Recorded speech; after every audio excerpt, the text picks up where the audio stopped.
கோலி talk Kollywood news.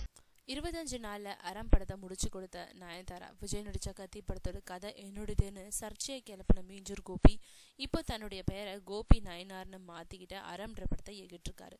கத்தி படத்தோட இன்னொரு வேர்ஷன்றது மாதிரி கதை அம்சம் கொண்ட அறம் படத்துல நயன்தாரா கலெக்டரா கௌரவ விஷயத்துல நடிக்கிறாங்க. இந்த படத்துக்காக 25 நாட்கள் கால் ஷீட் கொடுத்திருந்தாங்க நயன்தாரா.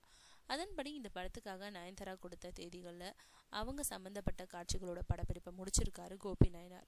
அறம் படத்தோட படப்பிடிப்பு முடிஞ்சதை தொடர்ந்து நயன்தாரா இப்போ இமைக்கா நொடிகள் படத்தோட படப்பிடிப்புல கலந்துக்கிட்டு நடிச்சிட்டு இருக்காங்க.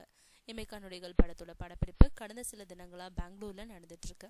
அங்கு படப்பிடிப்பு நடந்துகிட்டு இருக்க நேரத்துல தமிழக முதல்வர் ஜெயலலிதா மறைந்த செய்தியை கேட்டதும் உடனே படப்பிடிப்புக்கு பிரேக் விட்டு சென்னை வந்து தன்னுடைய காதலர் விக்னேஷ் சிவனோட ஜெயலலிதாவுக்கு அஞ்சலி செலுத்திட்டு மீண்டும் பெங்களூர் திரும்பி இருக்காங்க நயன்தாரா.